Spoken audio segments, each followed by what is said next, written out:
Boa noite. O Jornal da Record começa com um novo episódio da violência na maior cidade do país. Um empresário do setor imobiliário foi perseguido por um bandido e baleado dentro do próprio escritório. O criminoso queria o relógio de luxo dele. A avenida é uma das mais movimentadas num bairro rico de São Paulo. Às 10 da manhã, o dono desta imobiliária, João Alberto de Camargo Cardoso, de 70 anos, estacionou o carro. Atrás dele, vinha um homem numa moto. O empresário tentou escapar, correu para dentro da imobiliária, mas foi perseguido pelo criminoso. Acabou sendo baleado. O crime foi dentro da sala do empresário.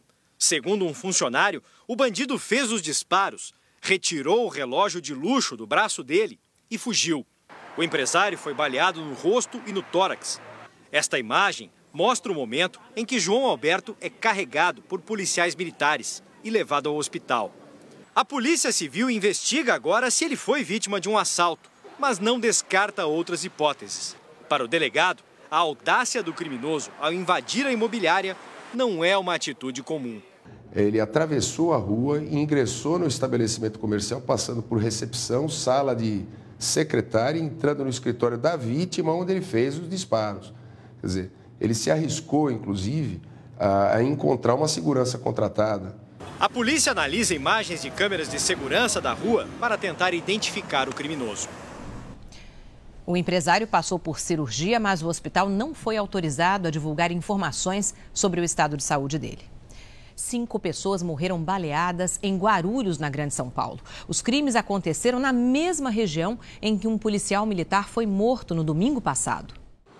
A mãe voltou de viagem às pressas e precisou ser carregada. Eu vi que eu amava tanto, meu Deus! 2 dos mortos na chacina em Guarulhos eram filhos dela. De acordo com a polícia, às 9h15 da noite, 2 carros pararam em frente ao bar e os disparos começaram. As marcas estão por toda parte. Vitor tinha acabado de chegar do trabalho e ainda vestia o uniforme da empresa quando morreu nesta escada. O irmão dele foi baleado atrás do balcão do bar e ainda tentou se proteger. Correu para a casa da família, que fica nos fundos. Os vizinhos asseguram que eles não tinham inimigos e que, ao contrário do que foi informado pela polícia, este não é um ponto de venda de drogas. Com medo da volta dos assassinos ainda não identificados, amigos e parentes não querem mostrar o rosto. A gente fica com aquela interrogação na mente, não sabe o que aconteceu, né? Quem foi. A execução é pra matar. Sem sombra de dúvida. O bebê de 9 meses é filho de Silas, o mais novo dos irmãos mortos. Ele tinha passagem pela polícia. Além dos 2 irmãos, mais um jovem morreu e um ferido conseguiu entrar num ônibus e pedir ajuda. Já estava ferido, estava mais ou menos com 3 tiros. A pouco mais de 1 quilômetro, outros 2 corpos foram encontrados. Hoje, investigadores e delegados estiveram nas cenas dos assassinatos, mas não gravaram entrevista. Dizem que ainda é cedo para falar em suspeitos. A investigação vai mostrar se há relação entre os crimes que deixaram um saldo de 5 mortos e um adolescente ferido. O principal atacante do Corinthians foi denunciado pelo Ministério Público Federal. Emerson Sheik é acusado de contrabandear 2 carros dos Estados Unidos. O carro de luxo pertencia ao herói do Corinthians no título da Libertadores do ano passado. Márcio Passos de Albuquerque, conhecido como Sheik, jogava no Fluminense quando o escândalo da compra de 2 carros importados estourou nos jornais. O Ministério Público Federal pediu a condenação do jogador por contrabando. Embora a defesa do atacante garanta que houve boa-fé na compra, o promotor entende que Sheik tinha conhecimento de que estava agindo de maneira ilícita. Até porque os veículos foram importados com valores bem abaixo do mercado. Segundo a denúncia, os carros novos vieram da Flórida, nos Estados Unidos, e chegaram ao Brasil com documentação falsa, como se fossem usados. Assim, o preço caía junto com o valor dos impostos. A importação de veículos usados é proibida no Brasil. A negociação foi descoberta em 2011. Para realizar o contrabando, Sheik teria usado essa concessionária na zona oeste do Rio, que pertencia a um contraventor acusado de explorar caça-níqueis. Na mesma denúncia aparece o nome de Rodrigo Oliveira de Bittencourt, o Diguinho, jogador do Fluminense. O atleta comprou de Emerson um dos carros importados de modo ilegal. Para se livrar do crime de receptação, ele terá de cumprir exigências impostas pelo Ministério Público Federal. Entre elas, Diguinho não poderá ficar mais de 30 dias fora do Rio e terá que prestar serviços comunitários por 6 meses. Há 9 dias, o jogador do Fluminense se envolveu em um acidente com outro carro de luxo. E em Belo Horizonte, criminosos invadiram o apartamento do jogador Leandro Donizete, do Atlético Mineiro. Eles renderam a família do atleta. No momento do roubo, Leandro Donizete estava na Argentina para um jogo da Copa Libertadores. 3 assaltantes entraram no prédio pelo portão da garagem. Uma moradora foi surpreendida quando chegava em casa e teve objetos roubados. Os suspeitos obrigaram a dona da casa a contar onde morava o jogador do Atlético, Leandro Donizete. No momento, ele estava na Argentina para um jogo da Copa Libertadores. No apartamento, a mulher dele e o filho de 8 anos foram rendidos. Os bandidos levaram joias e relógios avaliados em R$50 mil. Gastaram de 3 a 4 segundos para adentrar o imóvel. Nós tentamos conversar com Leandro Donizete, mas não conseguimos entrar em contato. Por telefone, um amigo do jogador que acompanhou a mulher de Leandro à delegacia contou que a família não vai voltar para casa depois do que aconteceu. Ele vai ficar na cidade do Galo, ele não vai ficar no apartamento, entendeu? A gente vai procurar um outro apartamento ou outra casa para ele. Imagens de câmeras de segurança estão sendo analisadas para tentar reconhecer os bandidos. Hoje faz um mês que o Brasil acordou com a notícia da tragédia de Santa Maria, no Rio Grande do Sul. 239 jovens morreram no incêndio da Boate Kiss. E durante todo o dia, parentes fizeram homenagens às vítimas e protestaram contra o que aconteceu na cidade. Ao invés de um minuto de silêncio, sons. E bem alto para todo mundo ouvir. Palmas, cornetas, buzinas. As ruas de Santa Maria foram tomadas de muita emoção, de dor, de indignação, de saudades. Eu perdi amigos lá também, né? E apesar de estar comemorando, de poder estar aqui com a minha mãe, com a minha família, eu acho que por eles está valendo a pena. Seu Ogier é pai de Vinícius, o herói que salvou 14 pessoas e morreu intoxicado pela fumaça do incêndio. Eu vi as lágrimas de tanta gente que sofreu com a gente, continua sofrendo. Então eu esperava, eu tinha certeza que Santa Maria ia se unir. As pessoas se vestiram de branco e trouxeram fotos de vítimas da tragédia.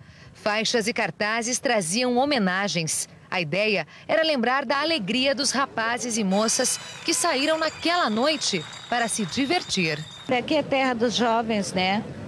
Tem que ter alguma coisa para mudar isso aí. Um mês depois do incêndio, a Boate Kiss permanece assim, fechada, cheia de cartazes, flores e fotos das vítimas. 22 pessoas permanecem internadas em hospitais de Santa Maria e Porto Alegre. 3 ainda respiram com a ajuda de aparelhos. O inquérito policial já tem o depoimento de 300 pessoas.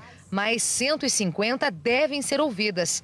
Mas o Ministério Público revelou que vai denunciar os 2 sócios da Boate Kiss e os 2 músicos da banda Gurizada Fandangueira que estão presos por homicídio doloso qualificado. E eu, para fazer a denúncia pelo homicídio qualificado, e a qualificação diz respeito à asfixia, né, eu tenho que necessariamente contar com um laudo dentro do inquérito que diga que as pessoas morreram por asfixia. O que resta para a gente é só pedir justiça. Realmente tem que haver justiça. O Papa fez hoje o último discurso público antes da renúncia ao cargo. Bento XVI disse que, durante os 8 anos em que comandou a Igreja Católica, enfrentou muitas dificuldades. Pessoas de várias partes do mundo tomaram a Praça São Pedro. Os fiéis trouxeram bandeiras e cartazes. Não nos sentimos abandonados, mas fortificados, dizia esta faixa. O grupo de brasileiros fez questão de vir ao Vaticano para se despedir de Bento XVI. É emocionante demais, demais, demais. Muito. Olha, sem explicação. Já para esta italiana, o dia é de tristeza, porque o Papa vai deixar saudade. Um giorno brutto, sim. Bento XVI chegou no Papa Móvel e percorreu um longo trajeto pela praça, bem perto do público. Depois, num altar montado em frente à Basílica, fez o último pronunciamento público como Papa. Em várias línguas, justificou mais uma vez a renúncia. Disse que entende a gravidade da decisão e a surpresa que provocou, mas, segundo ele, foi pelo bem da igreja. Para tomar a decisão mais justa, não para o meu bem, mas para o bem da igreja. Em uma referência aos escândalos que têm abalado a instituição, Bento XVI afirmou que seu papado teve águas turbulentas e que, às vezes, parecia que Deus estava dormindo. Por fim, pediu que os fiéis orassem por ele e pelo novo Papa. O Papa Bento XVI deixará o cargo oficialmente amanhã às 8 horas da noite, 4 da tarde aí no Brasil. Antes, ele deve fazer uma última aparição pública no Castelo Gandolfo, a residência de verão do Papa em Roma. É lá que ele vai ficar até que seja concluída a reforma no Monastério do Vaticano, local onde cumprirá uma vida de clausura e orações. O Ministério Público vai investigar as denúncias de enriquecimento ilícito e fraudes com recursos públicos contra o deputado Gabriel Chalita. Segundo um ex-assessor, um grupo educacional pagou pela reforma do apartamento de Chalita na época em que ele era secretário de Educação de São Paulo. As denúncias contra o deputado federal Gabriel Chalita começaram durante a campanha à Prefeitura de São Paulo no ano passado. Roberto Grobman diz ter sido assessor informal de Chalita quando ele foi secretário de Educação do Estado de São Paulo de 2002 a 2006. Grobman entregou ao Ministério Público documentos e e-mails que comprovariam as acusações. As reformas no apartamento de Gabriel Chalita foram custeadas pelo empresário Chaim Zayer, na Rua Rio de Janeiro, a cobertura, onde eu mesmo trabalhei pessoalmente na parte da automação do apartamento. Chaim Zayer era dono do curso Oswaldo Cruz, o COC, com sede em Ribeirão Preto, que se tornou uma rede de ensino. Segundo ainda as denúncias, o empresário teria bancado as despesas de Chalita em troca de vários favores do então secretário de Educação do Estado. Entre eles, a nomeação de pessoas ligadas ao grupo educacional para assumir cargos na secretaria e a celebração de contratos milionários com empresas associadas ao grupo. Ele custeava essa obra querendo ter vantagens políticas, lobby e influência no governo do Estado de São Paulo. Com base nas denúncias, o Ministério Público abriu 11 inquéritos para investigar Chalita. Entre eles, a compra de 2 apartamentos em 2005, no valor total de 7 milhões de reais. O uso de 2 funcionárias da Secretaria de Educação para escrever livros de Chalita quando ele era secretário. A compra de 34 mil livros dele pelo grupo educacional.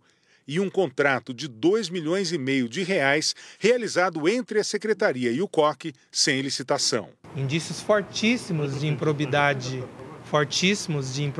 administrativa, tanto é que já instauramos o inquérito, já recebemos na data de hoje documentos que indicam valores altos gastos na reforma do apartamento de Sua Excelência, o deputado federal, que correspondem à mesma época em que contratos administrativos eram firmados entre a Secretaria e o Grupo COC, que pagava a reforma desse apartamento.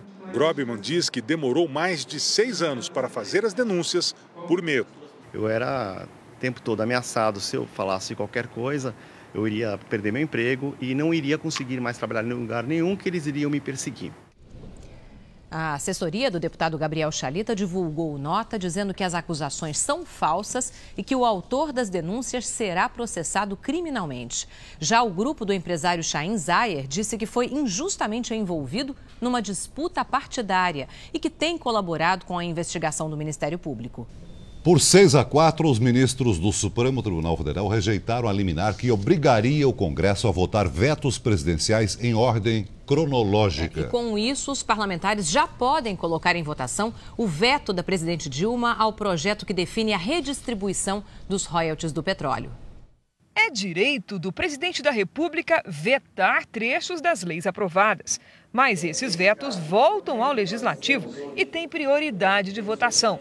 Se isso não acontecer dentro de um mês, nada mais pode ser votado. É o que diz a Constituição, mas há 13 anos o Congresso descumpre esta regra. Resultado, formou-se uma fila de mais de 3 mil vetos sem apreciação.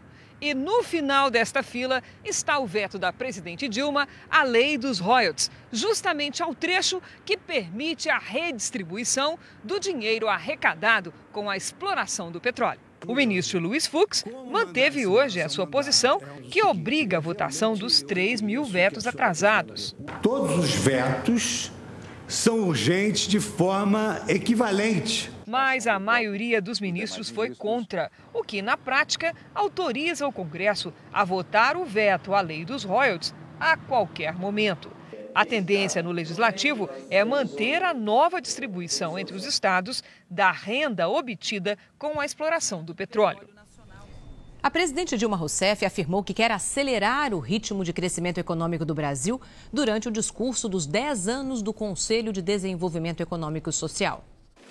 Ao fazer um balanço das prioridades do governo, a presidente falou da necessidade de acelerar o ritmo do crescimento do país. Disse que, para isso, é preciso aumentar a competitividade e os investimentos. A presidente lembrou que, no início do ano, alguns previram o racionamento de energia, o que não aconteceu, e taxou a atitude de irresponsável. O que não é admissível para o país é que se crie instabilidade onde não há instabilidade.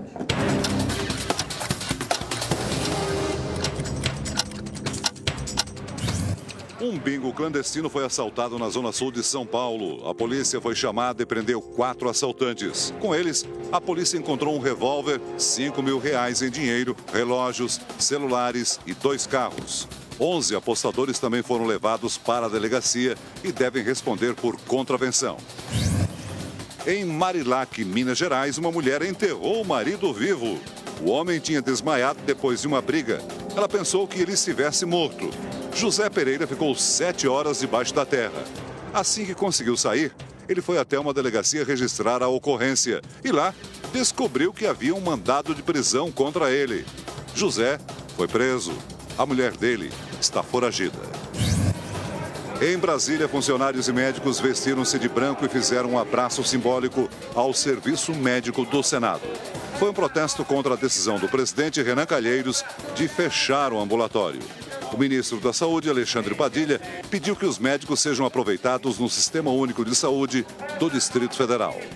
O ex-presidente Lula participou hoje em São Paulo da festa de 30 anos da Central Única dos Trabalhadores, a CUT. O evento reuniu dirigentes da Central Sindical e do Partido dos Trabalhadores. Lula destacou que o papel da CUT é continuar sendo radical na defesa dos direitos dos trabalhadores. Confusão e troca de insultos entre deputados do PT e do DEM hoje no Congresso. Tudo começou quando deputados do Democratas resolveram incluir um painel se referindo ao mensalão na exposição dos 33 anos do PT, instalada na Câmara dos Deputados. Os petistas provocados retiraram o painel no momento em que o líder do DEM, Ronaldo Caiado, se preparava para uma entrevista. A atitude do deputado Amaury Teixeira gerou muita confusão. Chama pela frente! Eu sou homem, abro minhas contas para vocês! Cadê moleque vendido? E o tumulto foi parar no plenário da Câmara.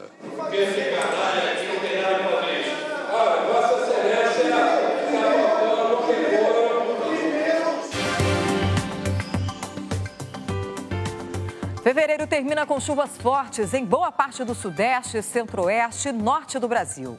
No litoral do Sul e do Nordeste, as ondas podem chegar a 3 metros.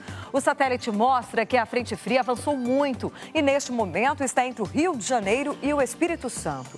Amanhã ela permanece estacionada e forma um corredor de umidade que, aliado ao calor, causa chuvas fortes. Os maiores volumes atingem Acre, Amazonas, Mato Grosso, Goiás e entre Minas e Espírito Santo. E uma massa de ar seco deixa o céu aberto nestas 2 áreas amarelas. Na Serra Gaúcha e Catarinense, o friozinho fora de época continua. A mínima é de apenas 8 graus em Urupema. Em Belo Horizonte, dia chuvoso e a máxima não passa dos 24 graus. Em Florianópolis, o sol predomina, máxima de 27. Deputados e senadores decidiram hoje acabar com um privilégio que tinham há muito tempo: o 14º e o 15º salários. Quem não gostaria de receber 14º e 15º salários todo ano? Até hoje, deputados e senadores tinham esse privilégio. A partir de agora, os parlamentares ganharão apenas o 13º salário, como qualquer outro trabalhador. Mas ainda vão receber 2 salários extras, só que divididos assim. Um quando assumir o mandato e outro quando deixar o parlamento. Hoje, cada parlamentar ganha quase R$24 mil por mês, mais os 2 salários extras no fim do ano. Com o fim do privilégio, a economia será de mais de R$82 milhões a cada 4 anos só na Câmara dos Deputados. Mas este seria o fim de todas as regalias? Não. Ainda não. Além do salário, os parlamentares também recebem passagens aéreas, verba de gabinete e auxílio moradia. Tudo isso dá mais de R$130 mil por mês para cada um. Houve protestos contra o fim dos 2 salários a mais. Estão dependurados no Banco do Brasil e na Caixa. Precisam do dinheiro para pagar suas dívidas. Isso é demagogia. Mas a maioria dos deputados decidiu acabar com o privilégio como parte de um processo de moralização do Congresso Nacional. Esses salários extras, na minha concepção, são inaceitáveis, são uma excrescência e ajudam a desmoralizar o poder legislativo desse país. O Guinness reconhece uma japonesa como a mulher mais velha do mundo. Misao Okawa tem 114 anos e vive numa clínica de repouso. Ela recebeu o certificado ao lado do filho de 90 anos, da neta e de um dos 6 bisnetos. Na semana que vem, Okawa completa 115 anos. Um tubarão matou um banhista em Muriwai, norte da Nova Zelândia. Adam Strange tinha 46 anos. A polícia teve que atirar no tubarão de 3 metros para conseguir recuperar o corpo. As praias da região foram interditadas. O funcionário de uma madeireira perto de Lucerne, na Suíça, abriu fogo e matou 2 colegas. A polícia também encontrou o corpo do atirador. Ainda não se sabe o que motivou o ataque, que deixou mais 7 feridos. O príncipe Harry visitou um instituto de crianças com deficiências auditivas no Lesoto, na África. Harry botou a mão na massa, ajudou na cozinha e ainda aprendeu os passos da tradicional dança do país. Viciados em crack invadiram um condomínio na zona norte do Rio de Janeiro e ocuparam o subsolo da quadra de esportes que estava desativada. Depois da invasão, o número de assaltos cresceu na região. A migração do crack chegou aonde o carioca temia. Com uma câmera escondida, nossa equipe flagrou a invasão dos usuários em um condomínio particular na Zona Norte. O grupo é grande e se reúne para usar drogas. Repare que entre as moradias improvisadas aparece a estrutura de sustentação de um edifício. O grupo dorme em buracos abertos embaixo da área de lazer dos prédios e já espantou os moradores. A gente tem um espaço bom onde nós poderíamos estar aproveitando com as crianças. E hoje, infelizmente, com essa situação, a gente fica preso. Você não sabe que aqui é uma área particular? Se eu sei, sei. Essa era a quadra de esportes do condomínio. E foi durante uma reforma nesse piso que os moradores descobriram a invasão. O problema é que as escavações feitas pelos usuários de crack aqui embaixo já haviam provocado uma erosão no piso do prédio. O chão está aqui, não tem nada, de tanto que eles escavaram para criar mais cômodos, entendeu? Para criar mais quartos, para abrigar muito mais. Começou com um casal e duas pessoas. Desde então a gente está chamando a prefeitura para recolher, só que agora não tem nem, sei nem te dizer quantos mais tem lá. Os moradores contam que os viciados migraram da comunidade do Jacarezinho após a implantação da UPP no ano passado. Segundo o Instituto de Segurança Pública do Rio, a criminalidade aumentou no bairro do Lins, onde ficam os 26 blocos do condomínio invadido.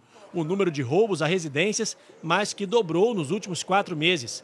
Seu José vive há 28 anos aqui e agora tem medo de sair de casa. Eu fico por aqui, por dentro do condomínio, aqui de dia, de noite. Estou em casa, não saio. A Polícia Militar informou que vai pedir ao batalhão da área a retirada dos usuários de crack do condomínio. Foi adiada para a semana que vem a decisão sobre o habeas corpus para o goleiro Bruno. Há 5 dias do julgamento em Minas Gerais, um novo inquérito investiga se Marcos Aparecido dos Santos, o Bola, tentou matar Elisa Samúdio 1 mês antes do desaparecimento da modelo. No documento sigiloso consta a ida de Bola ao litoral paulista, onde Elisa Samúdio estava na casa de amigos. O inquérito aponta que o ex-policial se passou por mendigo e só não chegou até Elisa porque foi abordado na rua por PMs.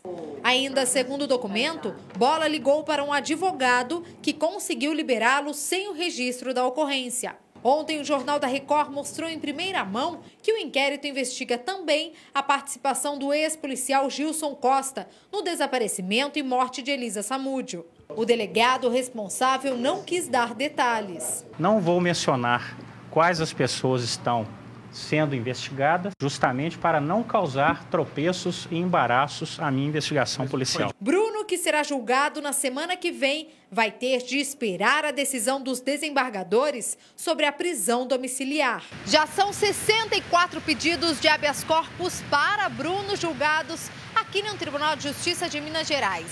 Além de dizer que se trata de réu primário, o advogado alega ainda que o contrato de Bruno com o Flamengo terminou em dezembro do ano passado e que ele precisa trabalhar para sustentar a família. A defesa afirma que o goleiro tem uma proposta de emprego do Boa Esporte, clube de Minas Gerais. Ainda que seja no curso do julgamento, o Tribunal de Justiça, sensível à minha argumentação, determine a juíza que ele possa sair para trabalhar. Porque isso é previsto em lei, gente.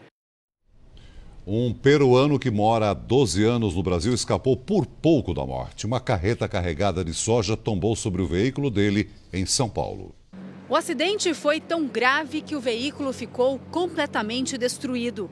Olhando assim, é difícil acreditar que o motorista saiu ileso.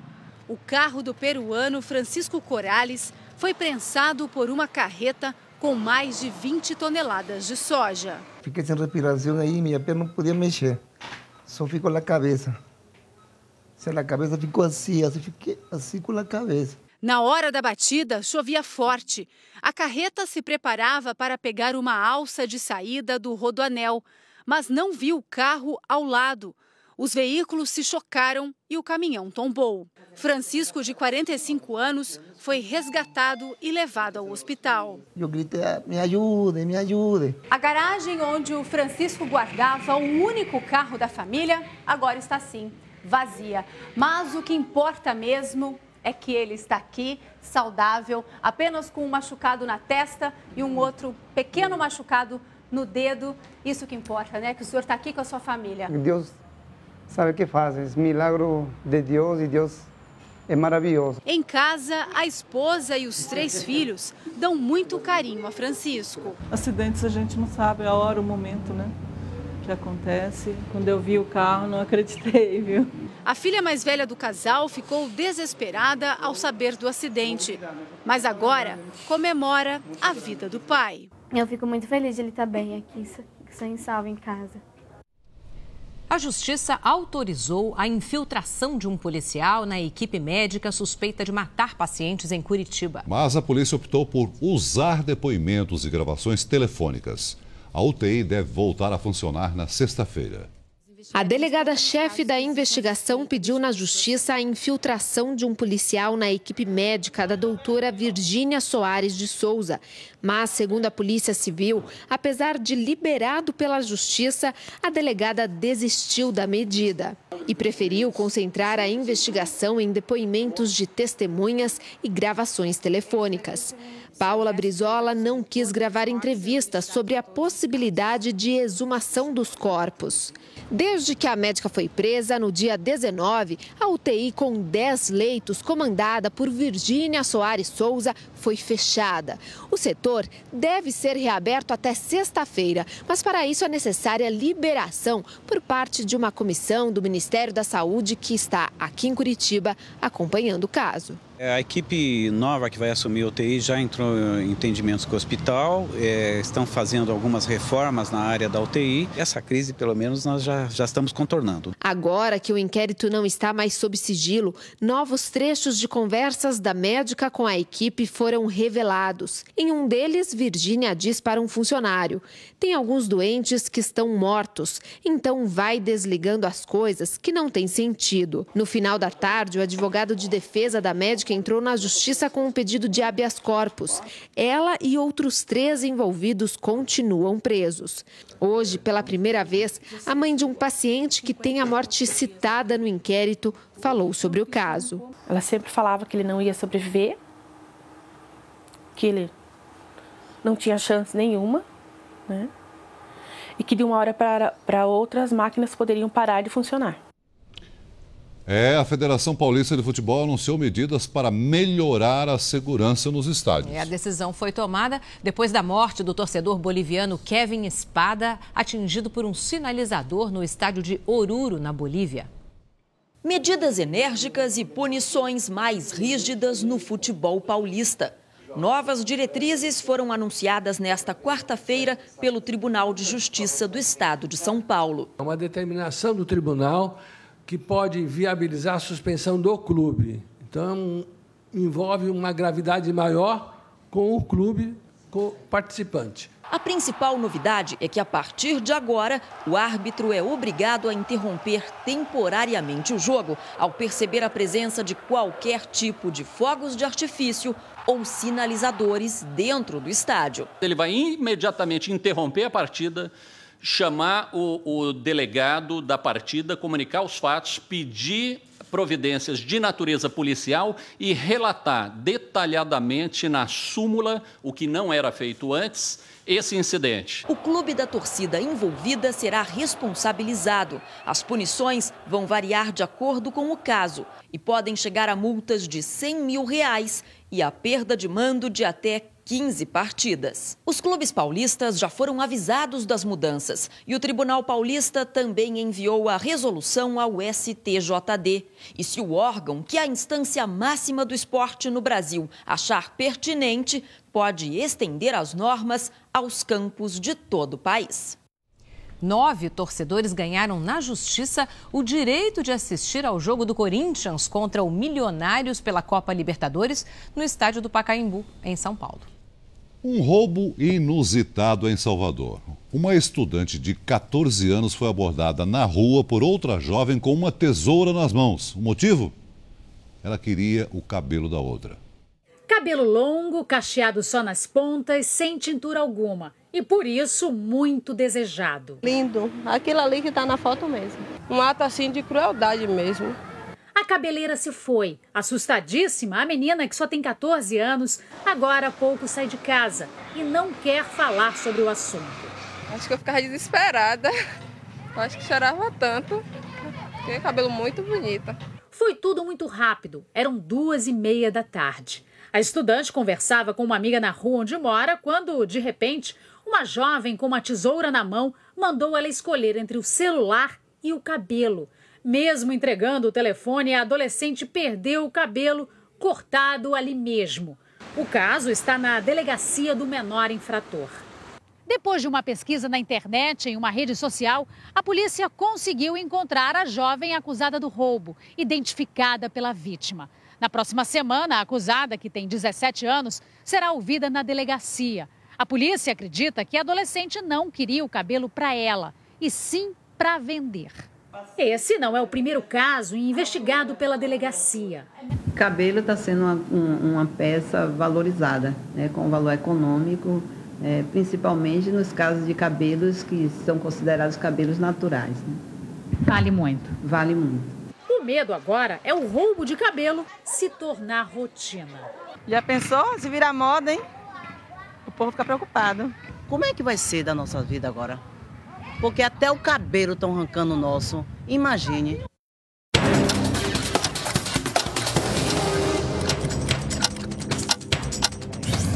No Mato Grosso, uma equipe de reportagem da Record registrava uma carreta de soja tombada na pista quando flagrou um outro acidente. Só flagrante da nossa equipe de reportagem, gente. Mais um acidente. Um caminhão bateu na traseira de uma caminhonete e arrastou o veículo por 50 metros. O motorista teve apenas ferimentos leves. Armando Pita foi condenado a mais de 50 anos de prisão por matar a ex-mulher e a filha de 8 meses em 2006, em São Bernardo do Campo, na Grande São Paulo. O acusado fugiu logo depois do crime, foi preso na Argentina e extraditado para o Brasil. 8 fuzis e 7 quilos de pasta de cocaína foram apreendidos com uma adolescente de 17 anos no Paraná. As armas foram encontradas num carro dirigido pela garota. O veículo era roubado. Um incêndio destruiu hoje 2 prédios no centro do Rio de Janeiro. Parte de um deles desabou. O prédio mais atingido pelo fogo tem 3 andares e abrigava 100 estandes de lojas de informática. O outro servia como estacionamento. Ambos faziam parte do programa de preservação cultural do centro do Rio. Bombeiros de 7 quartéis foram chamados para conter o fogo. O incêndio foi controlado 5 horas depois do começo das chamas. E na última semana, o Corpo de Bombeiros de São Paulo também foi mobilizado para combater 2 grandes incêndios. Eles aconteceram na região metropolitana. Os nossos repórteres acompanharam o trabalho dos soldados e mostram os perigos que eles enfrentam para salvar vidas.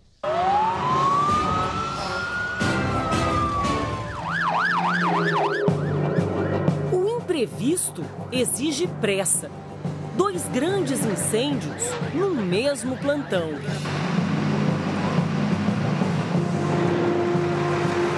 Tonéis de álcool, éter e acetona servem de combustível nessa fábrica de cola na Grande São Paulo.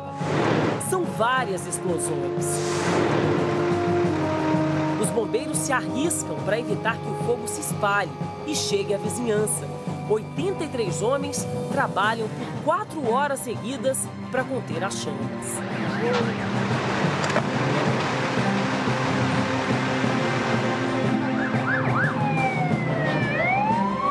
Na região do ABC, o fogo também destruiu essa fábrica de tintas.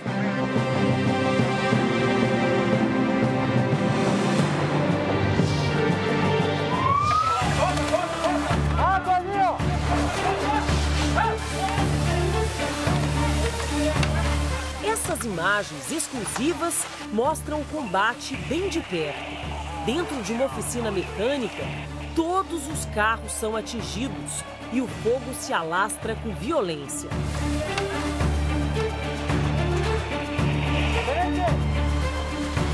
A temperatura aqui beira os 500 graus.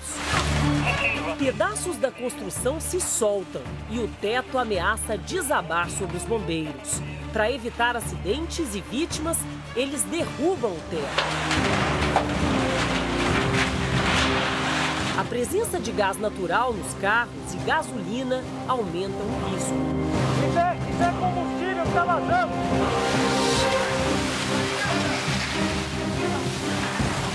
Ô Marquinhos, antes de tirar ele, respira bem. Esse cilindro de acetileno, usado em soldas, pode explodir a qualquer momento e precisa ser retirado daqui. Respira mais, ó. Respira mais. Um deles pega com cuidado o tubo e logo uma faísca aparece.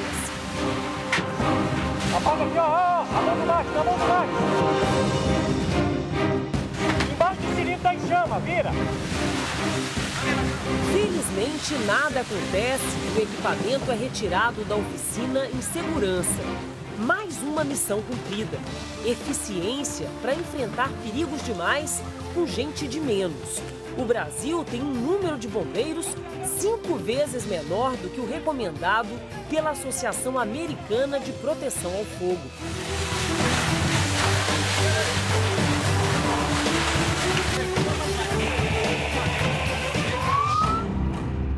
Era esperado mais um temporal de verão no fim da tarde em São Paulo. Alerta de chuva. Mas homens de vários batalhões, prontos para a água, são surpreendidos pelo fogo. O barulho das sirenes atrai uma multidão na região central da cidade. A rua é isolada. Cordão de isolamento se faz ali no meio da rua para evitar que os curiosos se aproximem e também por uma medida de segurança. Então você acompanha aí a correria dos bombeiros. O incêndio ainda está acontecendo, teria começado no último andar aqui desse centro comercial. Nesse momento, uma pessoa está sendo atendida dentro do caminhão de resgate. Esse rapaz não sofreu queimaduras, mas teve dificuldade para sair do prédio. Se sente mal. Gente que desmaiou, inalou fumaça, passou mal, caiu chorando na escada, correndo. Os bombeiros bombeiros ainda precisam deixar a área em segurança. E a chuva, tão temida, chega atrasada, mas cai forte, causando centenas de ocorrências pela cidade. Percebemos como é dura a vida de bombeiro. Nosso plantão nos quartéis por 2 semanas é movimentado, cansativo. E a gente acompanha agora mais uma ocorrência do fim de semana, feita pelo Corpo de Bombeiros, aqui mesmo no bairro da Casa Verde, na zona norte de São Paulo. É um incêndio à residência. A família está fora e a casa em chamas. Os vizinhos se desesperam. Aquela fumaça, a menina falou assim, mãe, tá um cheiro. Aí eu disse, tá, aí gritei, mas aquela fumaça, ele disse assim, Zé, tá pegando fogo na casa do Alex, ele tava deitado, Zé. Os bombeiros precisam serrar a grade, enquanto uma outra equipe faz o resfriamento dos cômodos. O bombeiro dá o sinal agora que a gente pode entrar. Vamos lá? Entramos na casa logo depois que o incêndio foi controlado. Apesar da pouca luz, é possível enxergar o cenário de destruição. Provavelmente seja o celular. Olha só, a pessoa deixou um celular carregando em cima do sofá e esse foi o resultado. Mesmo sem fogo, o calor e a fumaça dificultam a permanência na casa. A gente percebe, olha só, até o azulejo ainda muito quente aqui na cozinha, mas possivelmente o fogo começou do lado. A fumaça ainda arde um pouco o olho, né, tenente? Muito quente ainda, né? Você repara que essa fumaça quente tende a ficar na parte de cima do ambiente. Agora você repara, se você abaixa um pouco, respirar um pouco melhor, né? Consegue ficar um pouco menos desagradável. Tá. Então você vê que todo esse combate é feito de maneira agachada. Então, inclusive pelos bombeiros. Exatamente. Sacrifício para nós, para eles, rotina.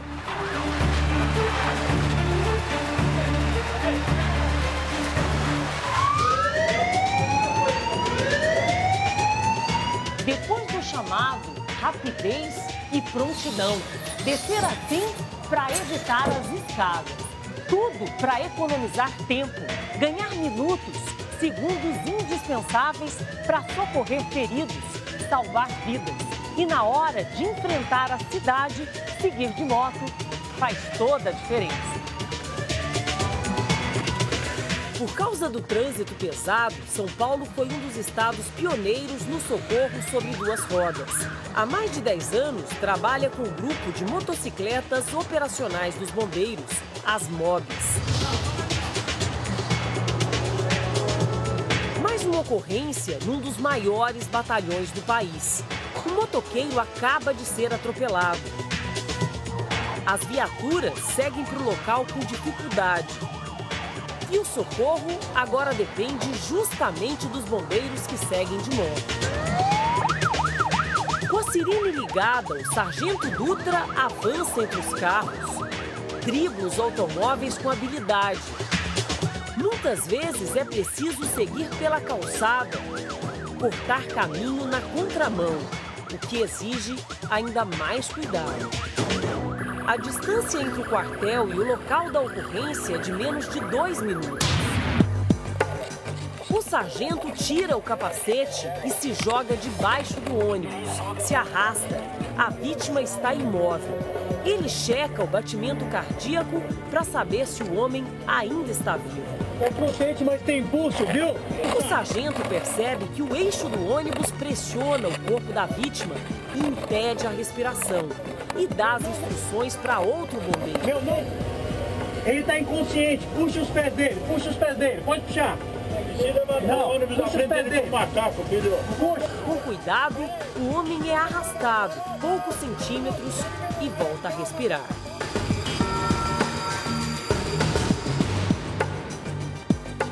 Quando a gente liberou o tórax, ele voltou a ter o movimento e voltou a respirar. Fora do ônibus, os bombeiros tiram a roupa do jovem para checar se há fraturas e cortes. Em equipe, medem a pressão, os batimentos e o paciente recebe oxigênio antes de ser levado ao hospital. O homem sobreviveu e passa bem.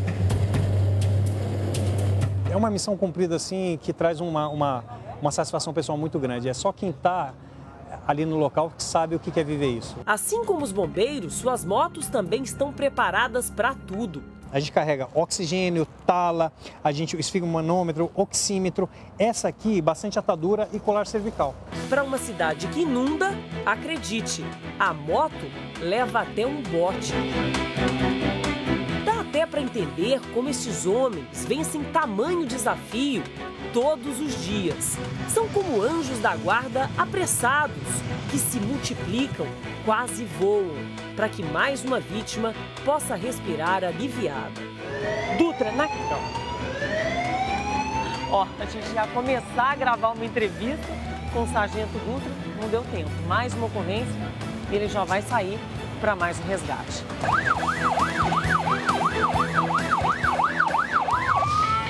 Os homens que enfrentam grandes incêndios demonstram habilidade para lidar com o fogo, também são treinados para enfrentar os desafios da água e socorrer vítimas de afogamento. É muito rápido o afogamento, coisas assim que já vi situações de 15 segundos, mas 30 segundos, não passa de 1 minuto o afogamento. Na Grande São Paulo, quase todo fim de semana é assim. A represa Guarapiranga fica lotada e quando não há salva-vidas por perto, os afogamentos são frequentes. Quando eu tava pulando pra trás, eu caí e me afoguei. Aí ele começou a ficar assim, aí ninguém sabia que ele estava se afogando, aí nós foi e pegou ele. No passado, o número de ocorrências por afogamento era imenso, mas hoje em dia, os bombeiros costumam chegar antes dos banhistas. Cheio de buraco na represa. Eu sei, eu não vou pra lá não.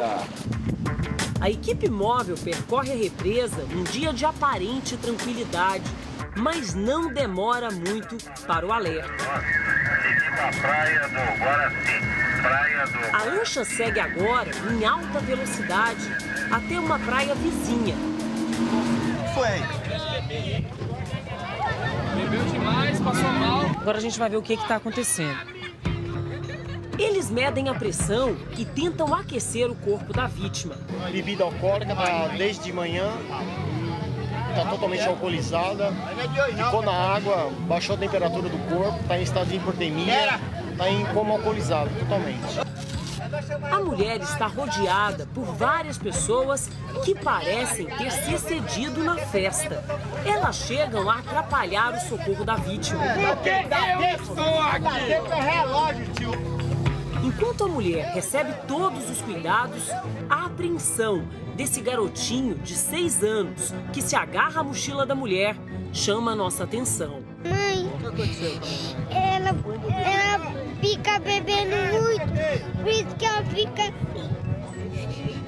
Você falou com ela antes? Falei, mãe, não bebe. Se você beber, eu não falo mais com você. E ela bebeu, não pago. Agora eu não falo mais com ela.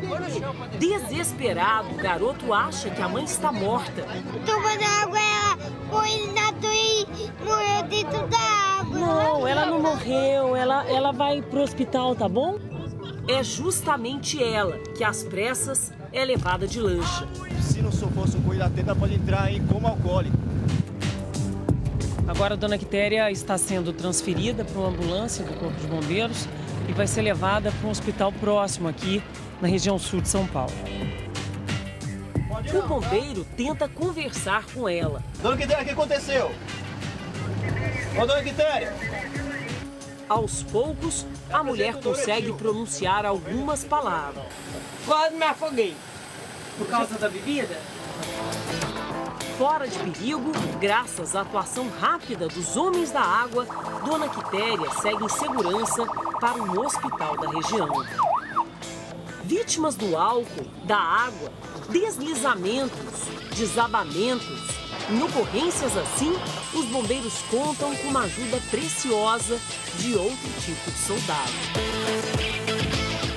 Nos escombros, os cães de salvamento seguiam pelo faro apurado e chegam a fazer o trabalho equivalente ao de um pequeno batalhão de 25 homens.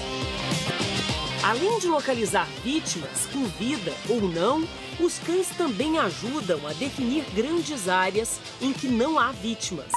Um trabalho essencial, de grande responsabilidade, que o cão aprende brincando, procurando objetos, achando pessoas. Pode aparecer, Lelis. Muito bom, garota! É comum, muitas vezes, os bombeiros usarem outros bombeiros para fazer o teste, que é o teste da cova, né? Vocês acabam enterrando o bombeiro mesmo, literalmente, para ver se o cão localiza? A gente tem que colocar para o cão o quão mais real possível a ocorrência. Se quiser fazer uma experiência dessa, de ser uma vítima nossa, para nós é bom, e você vai sentir como é a sensação de estar num local soterrado. A proposta do sargento é assustadora, mas acima de tudo, desafiadora também. Decido aceitar. Mas eu não vou ficar sem ar? Não fica. Receba os equipamentos de segurança, capacete, capa, óculos. Além da confiança nos bombeiros, é animador descobrir o histórico do cão que vai fazer a busca. A Jade, ela tem 5 anos e meio, mais de 5 anos de treinamento, é considerada uma cachorra super experiente. Ela já participou de mais de 40 operações, sendo 10 operações grandes. Então, a minha confiança agora está toda em você, Jade. Me cheira bastante. Ela é uma cadela muito focada. Ela não desvia a atenção. No centro de treinamento, me preparo para a prova. Já está caindo terra em cima de mim. O sargento usa uma lona para manter um bolsão de ar na cova estreita. Eu vou ter ar para respirar aqui, né, sargento? É horrível, o peso vai pesando, mas dá para respirar. Quer dizer, vai ficando menos ar. Agora é torcer para Jade me achar logo. O cabo Lelis dá o comando. Eu direciono, busca. Jade sai disparada, corre pela mata, checa as pistas das últimas pegadas e, sem dúvidas, se aproxima da cova. Ai, ela chegou. Ai, Jade, que bom! Em menos de 1 minuto, sinaliza o fim da busca. É uma sensação de alívio impressionante você saber que foi localizado, viu? Isso, garota! Agora eu previo muito bem! Nossa, nada melhor que ver a luz do sol. Obrigada, sargento. Você foi muito rápida, parabéns, menina! Por isso, ganhou o respeito da equipe, além de muito carinho. De olhar pra ela, não sei se naquele dia ela vai fazer uma busca legal, se ela não vai fazer. E você acha que ela te entende também? Ela assim, entende, só pelo olhar ela entende. Sempre atenta, Jade percebeu logo que essa brincadeira de achar gente aqui mesmo em casa pode até ser divertida. Mas quando entra na viatura, rumo a lugares complicados, distantes, a brincadeira vira coisa muito séria. Missão só para heróis. O Jornal da Record termina aqui. Fique agora com a minissérie José do Egito. Uma boa noite para você e até amanhã. Boa noite, até lá.